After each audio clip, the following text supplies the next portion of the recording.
Shalom, shalom, peuple de Dieu. Que Dieu, notre Dieu, soit loué, soit glorifié pour tout ce qu'il est en train de faire parce qu'il est le Dieu. Zambe doit permettre de solutions de l'autre côté dans la présence de Dieu. Zambe totombo liyo tokumisio po tozali nzambe kotikala nzambe likolo na nyonso. Zambe topesi yo moma oyo olobela biso parce que yo nde nzambe biso toza bana na yo. Toyebi eloko moko te yo nde nzambe oyebi mitema na biso mpe moma oyo tozali kotraverse. Jean lokumu Yesu parce que volonté na yo ezali ke totambola na kobanga yo mpe kosala oyo ezali kosala na yo. Zala nzambe na biso molimo na yo alobela biso na kombo na Yesu Kristo. Amen. Nzambe apambola yo ndeko nzambe apambola yo esika nyonso ezwami yo. Nous allons parler et nous continuons à parler sur notre thème, notre grand thème. Ezali koloba boye c'est le temps de Dieu. Le temps de Dieu. C'est-à-dire il y a le temps des hommes et le temps de Dieu. La fois passée, tu déterminais que le temps y a bateau. C'est chronos. Selon l'écriture hébraïque. Et il y a pas grec, pardon. Écriture grecque. Alors, nous avons aussi un temps, ce qu'on appelle le temps de Dieu, on l'appelle Kairos. Et le temps de Dieu. Et le Kairos c'est différent avec le Chronos. Le Chronos c'est notre temps. Le temps de ce monde. Les alliés périodes. Le Chronos. Les alliés moments. Le Chronos. Les alliés liés à 24 heures. Le Chronos.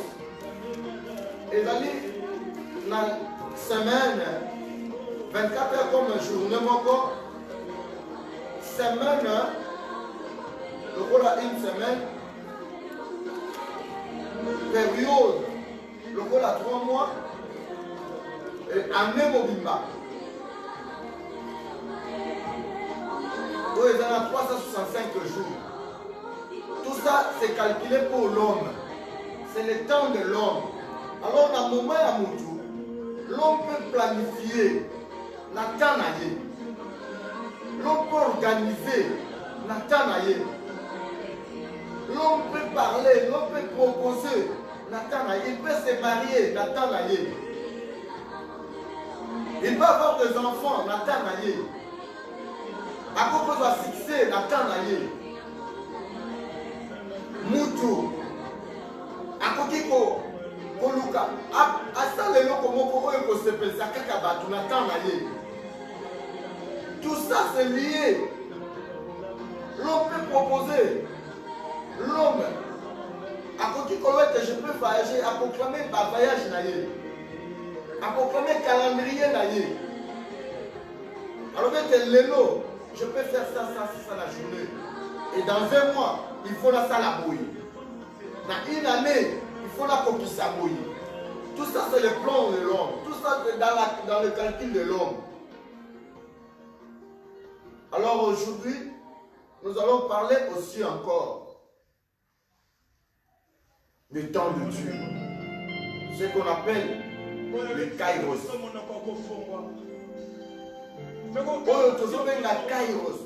Kairos.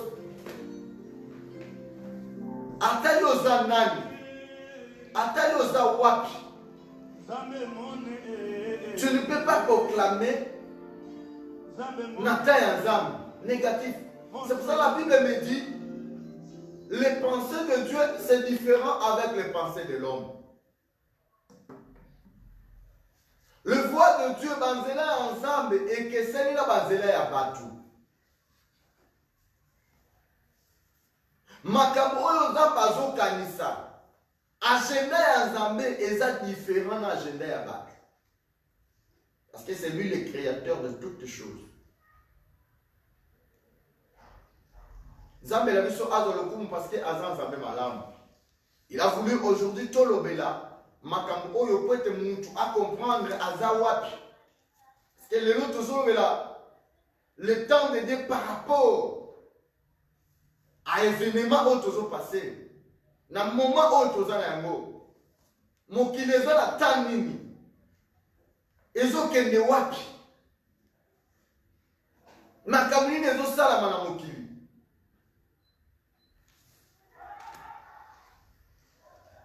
Est-ce que c'est dans le temps de Dieu? Ou bien, tout ça dans la taille à battre,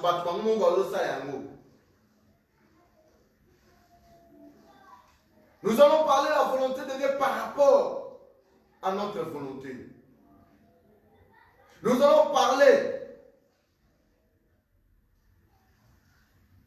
le sentiment de l'homme par rapport à la parole de Dieu. Est-ce que toujours demeurer quand on est le bon ensemble, topé, toujours ça, oh, et je sais pas ça mité ma yaba, oh, je sais pas ça mité ma labiso moko. Tu retournes à mon canal ensemble.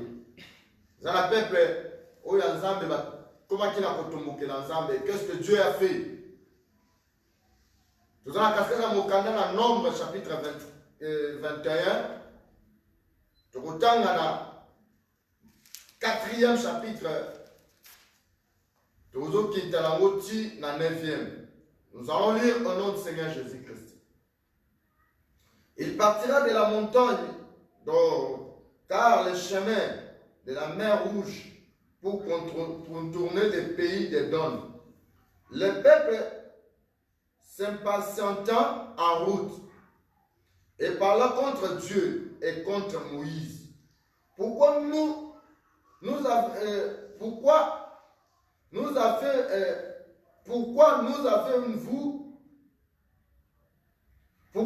avez-vous fait monter hors d'Égypte pour que nous mourions dans le désert, car il n'y a point de pain et il n'y a point d'eau, et notre âme est dégoûtée de cette misérable nourriture. Alors Éternel envoya contre le peuple des serpents brûlants. Il mordira le peuple et il mourut beaucoup de gens en Israël.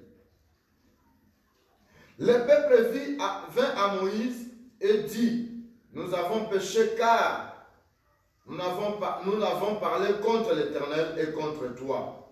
Priez l'Éternel afin qu'il éloigne de nous cet serpent.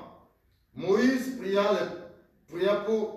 pour le peuple. L'Éternel dit à Moïse, fais-toi un serpent brillant et placé sur une perche. Quiconque aura été mordu et le regarda conserva la vie. Moïse fit un serpent de rein et le plaça sur une perche, et quiconque regardant le serpent de rein conserva la vie, la parole du Seigneur. Après avoir commis en Égypte, malgré tous les miracles que Dieu avait fait en Égypte, malgré nous à Salaki na bango kaboima ya mer rouge, bamoni yango na miso, mais bakomi na nzela.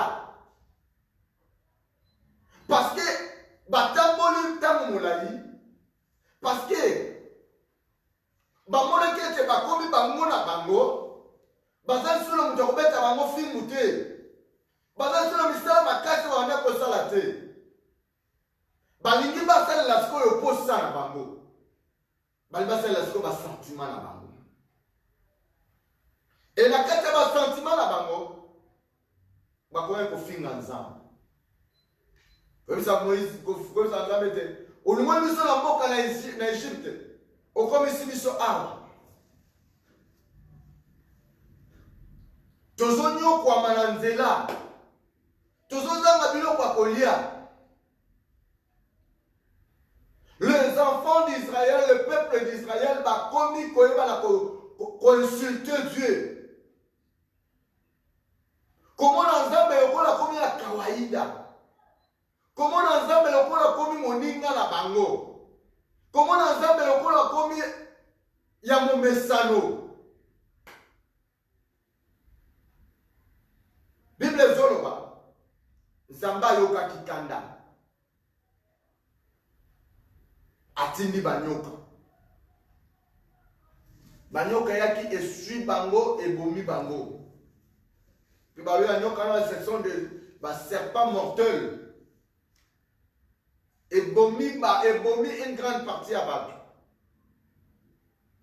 On va dire qu'il va se ressaisir. Non, tu vas continuer à boiter. C'est un tozonga. Na bozongi ya maman qui comme la Moïse. C'est papa limbi sabiso.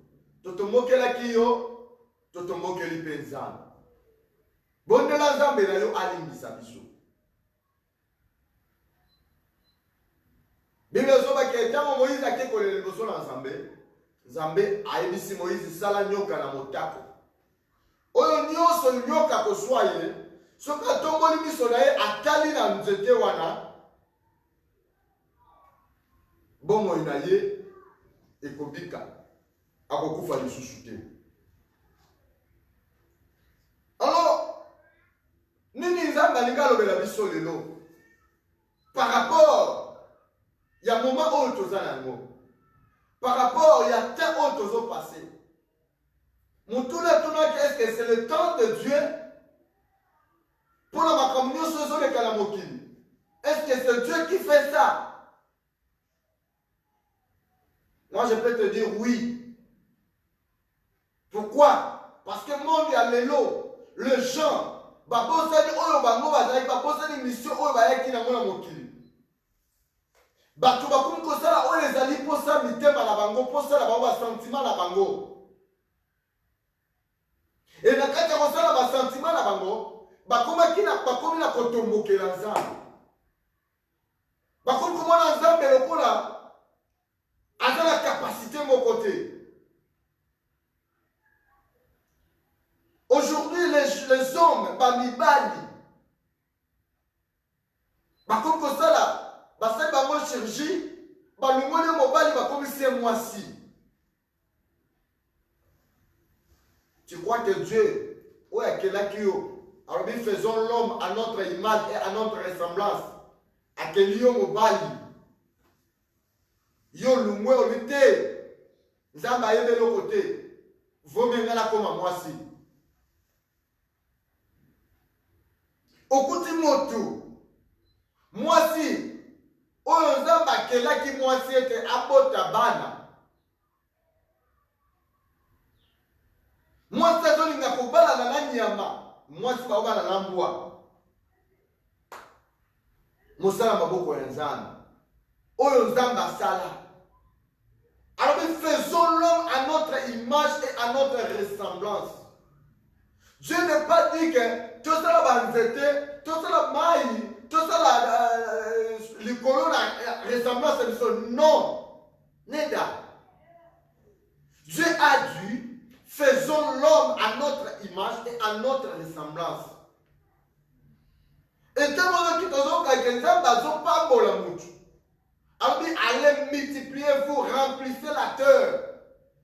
Il n'a pas dit allez se coupler avec le chien. Moutou qui ne se couple na nyamate. Moutou se couple na moutou moni na mobilité.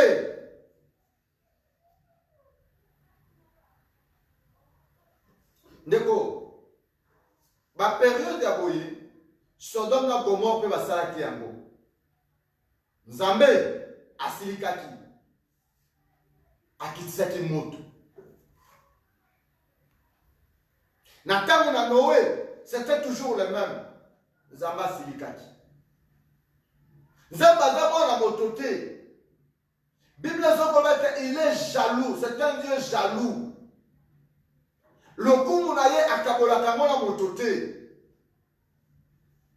Et aujourd'hui, les gens, on a matina na mokili, mission na ye na mokili. Tu connais informé, tu connais les que tout homme, mutu nyonso oyo abima na mokili oyo, ayana mission oyo Nzambe atindaki ye. Mutu nyonso.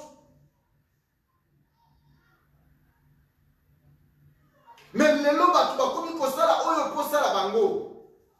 Après ça, une mission à yela qui n'a mokili. Lokolo kuti mokili. Lokolo kutani ke okomi na ba camarade. Lokolo za basali opportunité aussi mi mo mbongo. Lokolo za basali ngolu. Obosali même famille oyo bimeli. Obosali nengo koli. Okomi na un certain âge, on dit non, moi. Et c'est bien là, zalaboina. Tu commences à faire ce qui te plaît. Oyo sepe sa motema na yo, tes sentiments. Et la Bible dit, Zambeta mabona ki ba Israël va déborder. A quitter ça qui bimisa qui ba yoka. Tikanga ebisa oket. Même les démons, les esprits mauvais, bah la rappelle la service ensemble.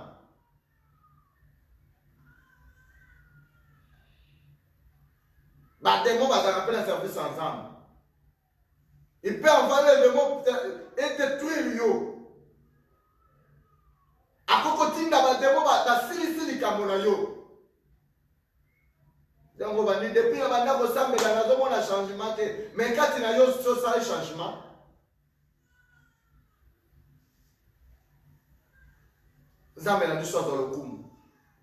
Le temps de Dieu. Le moment où tu as décollé, est un moment où tu as gauche droite. Le moment où tu as parce que tu es dans l'église, c'est l'église pas calaté. Le moment de l'homme avec son créateur. Est-ce que tu es en train de répondre n'a pas besoin ensemble, aux autres la volonté ensemble, aux autres la mission, aux autres ou pas? Ou bien Zawana, parce que la Zumbongo, parce que la balle c'est fini. Yo banda ko kanibal au Zumbo balle c'est fini. Au même moment c'est ko kina na sepela. Ma boîte de nuit, nyonso ya boko Zawana. Oyebi ba komba ba boîte de nuit nyonso.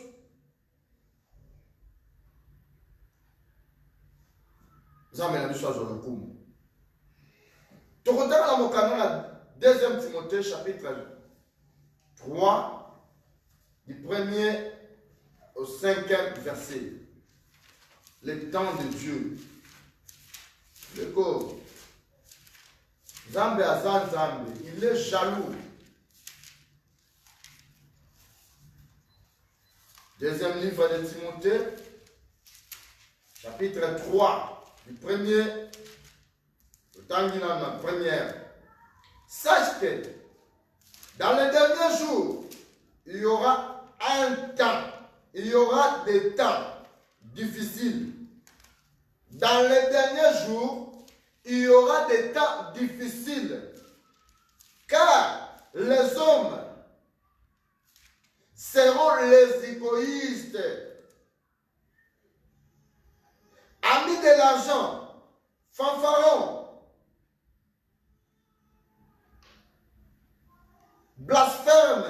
blasphémateurs, rebelles à leurs parents, ingrats, irréligieux, insensibles, déloyaux, calomniateurs, intempérants, querelles, ennemis des gens de bien, traîtres, emportés en fleuve d'orgueil, aimant des plaisirs plus que Dieu. Aimant des plaisirs plus que Dieu. Ayant l'apparence de la piété, mais régnant ce qui est en effet la force. Éloigne-toi de ces hommes-là. C'est la parole du Seigneur. D'accord. Le temps de Dieu, c'est la volonté de Dieu tout d'abord. Et la volonté de Dieu, c'est de marcher selon les normes et les principes de Dieu. C'est d'accomplir ta mission, la mission que Dieu t'a envoyée sur cette terre. Et parce qu'il y a tant de la fin est commis. Le temps que nous sommes maintenant, C'est pour ça que le temps que nous sommes maintenant, c'est le temps de Dieu. C'est le dernier temps. Le temps de la fin.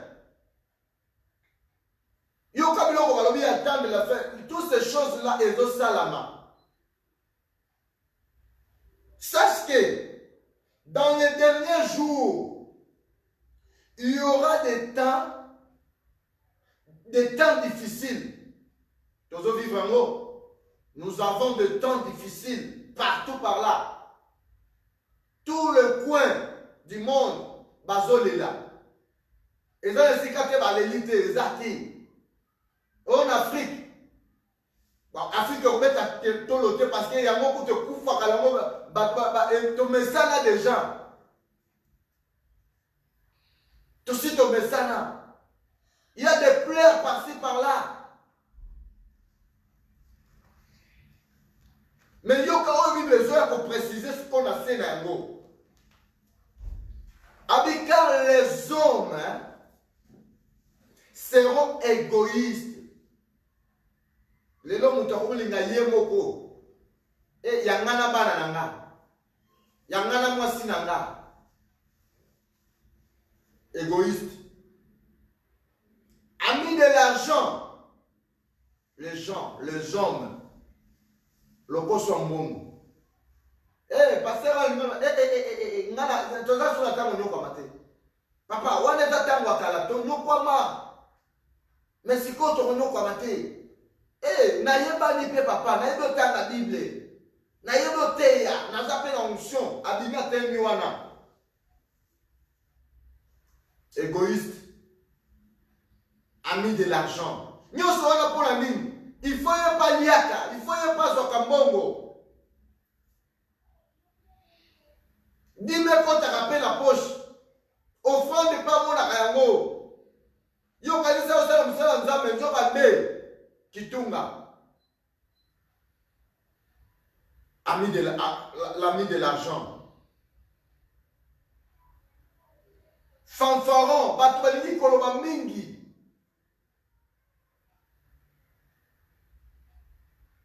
Blasphème. Papa, rebelle. Des rebelles.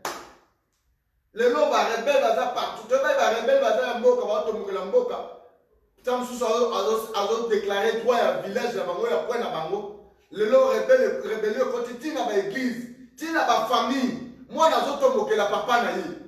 Ndeko. Papa wana botaki yo. Papa wana tangisi yo classe. Papa wana laisse yo fufu di 0 mois. Tu as commis un âge comme moi, nous autres tomboqués. Aujourd'hui, le courage à cause de l'Ibo, qu'on a eu bête à l'Ipolo. Rebelle. On est dans l'église, on est sur la belle là. On commet un niveau à Souka. Mon sang en Zamba, les lignes vont en Zamba. Zamba le Kimawa, Abikisio. L'homme qui dans la carte, il travaille, il travaille. À monter, persévérance des alliés. À ce moment, la peine à la place, la poste de mon église. Ils ont la poste vacant, ils ont la place de Seigneur pour habiter Ndeko. Yaka Vandawa. Abami kola kisayo, lobi kulo telemi pa batwa. Olobi alléluia batwandibi amen. Yo wano telemi, olobi non. Parce que wana zolia mo mazo ki penga ite. Rebelle. Ndeko. Le temps de la fin. Nous sommes maintenant le temps de Dieu. Oyo mutu nyoso esengela zonga la kati na ye. Sokoza makambo oyo bima. Moi je voulais te dire que l'homme n'a pas la capacité de saisir son souffle.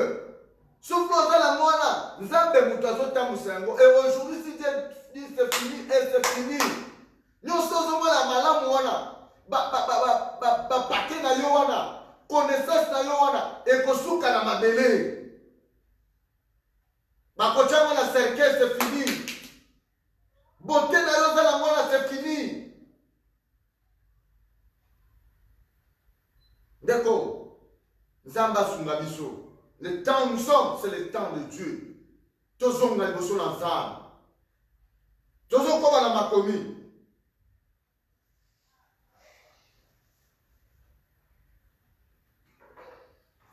irreligieux. Ingrat plutôt. Les gens qui ont ingrat. Ah, ingratitude. Osa ingrati wapi. Ndeko, kanisa place bazwa yo. Kanisa bisika balokota ki yo. Osa ngaki chemise, osa ngaki pantalon kolaka. Mais lelo, au comme la position, au beau sani pour ya lokota yo, au beau sani maman ou ya sukola yo, ah mais ma yo 9 mois na libumu. Au beau sani, au beau mena ndeko mususu na mona kiba ndeko na ngatika na loba, parce que c'est ngeli tozonga na makolo na nzambe. A comme directeur. Maman wana la papa batangisa la maman zoteka nguba. Nguba s'il vous plaît. Alors moi na ngai na kosombe la mate. Na kolata na pakolo mafuta bien te moi na ngata na classe. So moi na ngasi ici na koba na kuzala malamu. Abote peka moi na moko. Papa maman wana papa ba se sacrifier vie na bango mobimba. Batangisi moi. Moi na tangi classe asili ici. Zamba sunga kate zamba sungi. Mwana wana azwi musala. Banomeye directeur na société. Tango bazo ko fête ya promotion na ye. Azwi mama na papa tindiki bango na sima. Abombi bango akange bango na gate ya sima kuna. Abibombi mate baninga na ngaba yo mona ngai. Bakoyoka soni. Na koyoka soni pona bino. Bino ko fata kuna na sima. Ndeko ingrat. Maman wa no kwama teka nguba. Maman wa no kwama anima ko teka makuta na ye. Ba pesolete alia amela asepela. Oui non mes enfants. Mes enfants d'abord. Na kipe encadrement ya bana na ngai. Papa doke de komema biloko na libongo. Azomema ba kilo. Alors bibana na batanga classe. Lobi otangi classe aussi ici, au combien ingrat, au yebi comment la kawa wa likolo. Le nom qui na moi na fiancé na yo. Moi na moi c'est bazo foutre les classes à la kaboli. Azo kosa ba parana na ekaka po yo tanga. Aussi c'est université, lobi aza niveau na yo te. Ndeko ingrat. Tokita. Babi irreligieux. Les lois, voilà pour tu habites sur la Romanine. Bah tu vas dire prière té. Bah il va prier à quel mon sang tout. Azodinda. Tant que tu bonnes là, c'est un zambe, moi mon zambe contre voilà le gars c'est tout le ça. Irreligieux. Zamba pambola yo.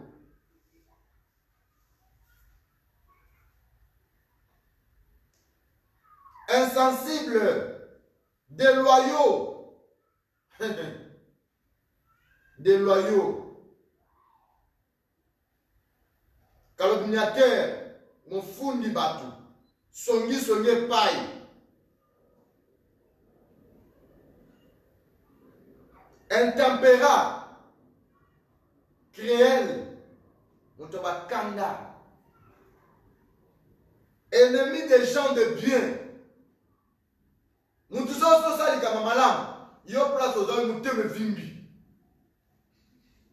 Fallait pas penser à Nenga, il faut l'apprécier. Nous te souvenons, alors que non, ne connaissons pas la case à Gamalam. Si quand on yo de retour au lycée, des loyaux.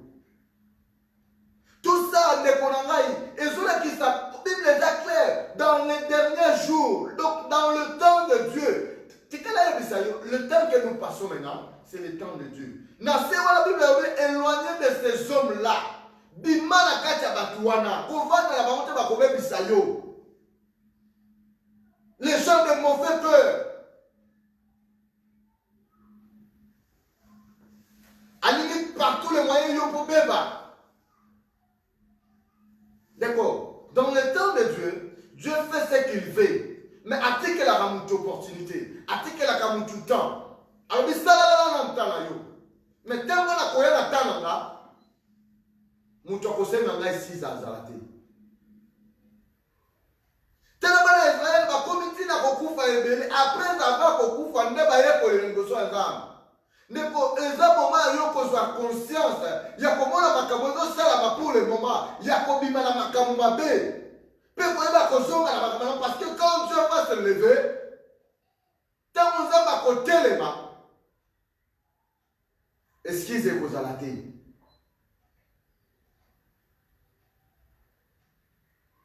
Tokita Jean 3:9.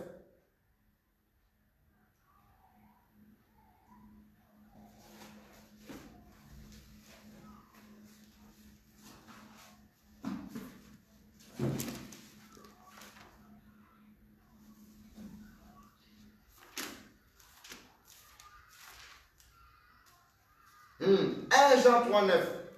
Et le béni.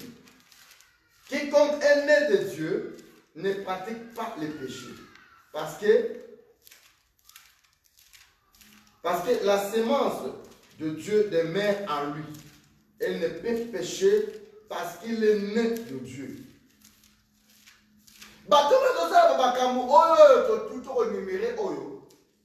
Non, je ne sais pas si tu es de qui. Mais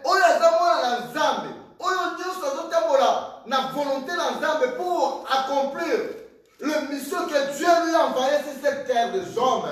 La sémence d'Anzambe la Katinaï. Et le sémence de Dieu, c'est le Saint-Esprit de Dieu. Et pour indiquer que le temps de Dieu, la volonté de Dieu pour toi, c'est ça. Oh, nous cherchons le Saint-Esprit de Dieu. Marchons selon l'Esprit de Dieu. Afin que tu vas accomplir ma désir et ma mobilité. Tu vas accomplir ma désir et un autre côté. Parce que quand Dieu va se lever, coronavirus est telemi, Ebola est telemi, Nzala est telemi, chômage, tellement que telema. Et kokuta yo na molimo na Nzambe na kati na yo. Et kokuta yo zotamola selon la volonté de Dieu. Et kosimba yo te.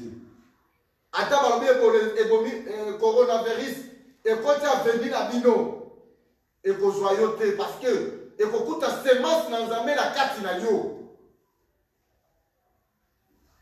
Et quand Dieu a envoyé ma malade à Boye, ayebi que mes enfants sont là. Et après si bango ordre, nous avons appris si corona a ordre. Et puis, voilà, baoyanga ne touchez pas. Parce qu'il y a semence dans la carte. Oui, l'Égypte c'est la maquille. Quand l'ange, il y a l'Iwa télémaquille. Tant qu'on nanda kunyoso ande okuta, s'il y a maquilla, cette l'ange n'entre pas. Parce qu'il y a peut-être, ici il y a les enfants d'Israël. Moi, il y a kota ouezate. Dans le temps de Dieu, il y a la volonté de Dieu. Dans le temps de Dieu, il y a ce que Dieu veut. Que yo osala pour yamabe kanayote. Ndekotikana yebi sawe lo komokoke. Tango oto komi ezali tango mutu ko se resezure. Kozonga na makolo na Nzambe. Soki okomaki na kotombokela papa na yo moboti kende koluka ye.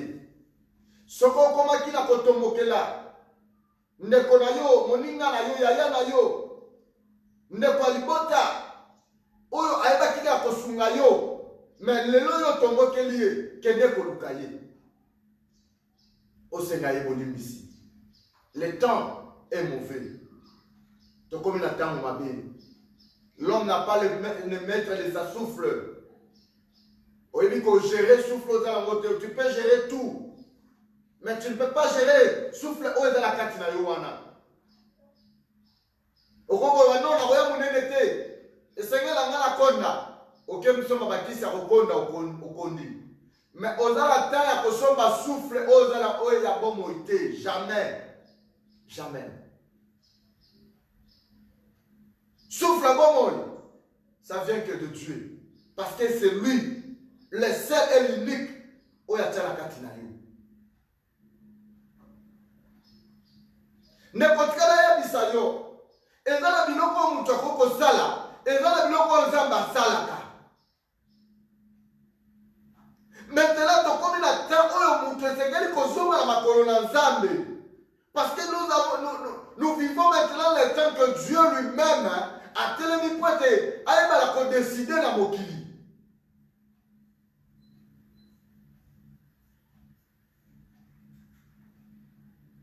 D'accord. Au cas de Sasuki, mais au cas de Sasuki n'a pas tout. Okoko kata manzaka mais okoko bimisikobo tsesu manzaka na musapina yote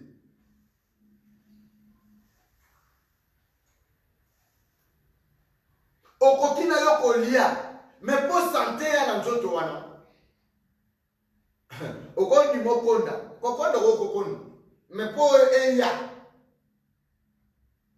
ezapela ba mususu kokonda wana zoluka moti azu ya moti bazali na toye tokondeli nzambe alola adimine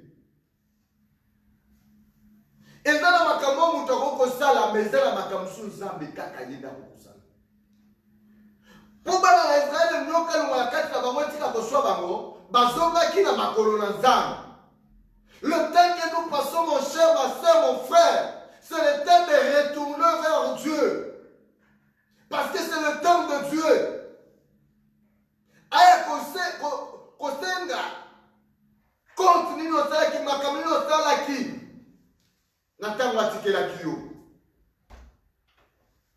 ntango nyonso apesaki yo na mokili oyo makambo nini yo osalaki okorendre compte devant Dieu et devant moto te non ni pasteur na yo non o ngai nde papa moto akosa yo te pasteur wana kokufa nzela na ye yo kokufa nzela na yo chokomi moma oyo moto esengela luka mokeli na ye lelo oyo bato bazokutana na batrouble na badésordre parce que alandaki moto ntango alandi moto moto akotisi na baerreur amikutani aza na baproblème sérieux amikuti akomi na cupidité moko boye kipabilité moko boye na kati na ye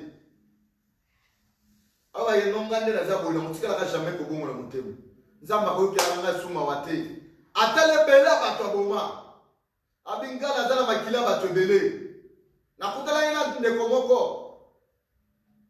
aye po ete tobondela mpona ntina na ye tobise ndeko tozomona maboko na yo makila esengeli otubela abi papa nga nde naza boye nayebi te so nzambe akolimbisa nga lisusu papa bobondela kaka me nga na ndimi te donc atikali na esprit moko boye na kati na babisa babike nongo eza wana yo okotikalaka jamais nzambe akoyokelaka sumaka te tala makambo sali atali badega asala na vie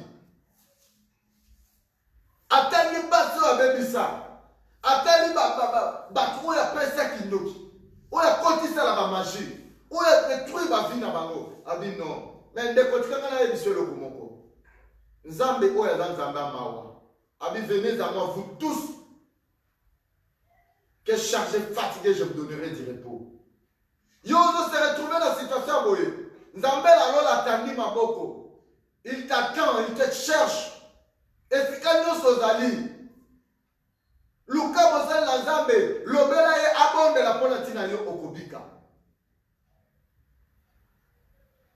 aza na ntina tiki yo na bongo eti lelo me koluka te okufa na makambo wana parce que kokomela yo nde vrai charge tu vas souffrir plus que oyo ozomona na souffrance ya mokili oyo mais soki ondimeli nzambe odonde opesi vi na yo mpe na nzambe nzambe yesu akomema mikumba wana apesi yo kimia asukoli yo na makila na ye toza na ntan na nzambe oyo esengeli mutu nyonso azonga mpai na nzambe mutu nyonso aluka nzambe na motema na ye na conscience na ye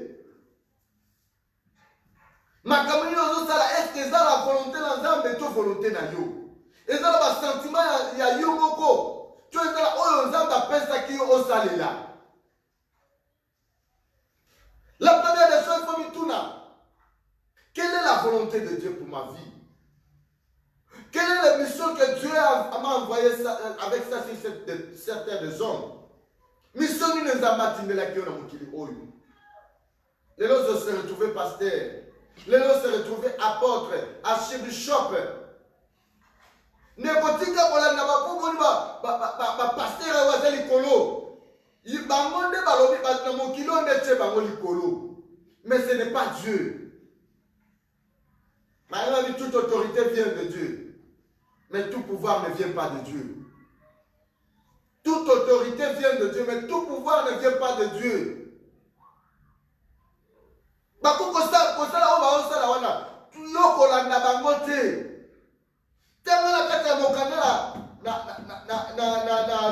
Deuxième Timothée 3, 1-5.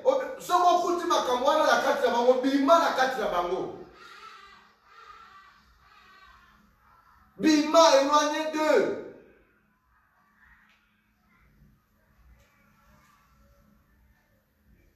Kolanga bango salate. Tant qu'on rendre compte, après ça veut dire que ozaki nanani, olanda kinani, oyoka kinani, après ça est-ce que oyoka kini lo balanga été.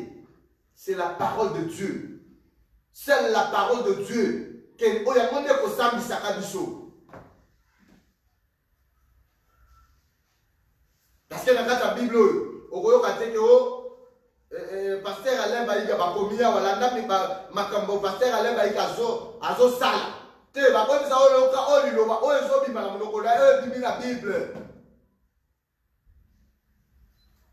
Parce que c'est Dieu qui parle. Tant que ça n'a pas besoin de Paul bazamba zoloa. Mais comportement de ba bêtise na ye ne suivre kolana ngote. Ça là on a la volonté dans âme. Parce que quand il y a pour rendre le jugement, il y a beaucoup. Justice dans un peu par rapport à Kamozo Sala. Yopé, Sala o ezali volonté na Nzambe, tayenze la na yo. Mi bongisa. Nzambe la biso zo lokumu. Quand Nzambe la biso akumisama, parce que ezali Nzambe malamu. Quand la biso tozaki le monde so na Nzambe ekoki, ya kolobela yo que talent de nos otambola. Talent de nos otambola et que tu es vraiment dans Nzambe. Ou bien c'est ça la volonté là yo.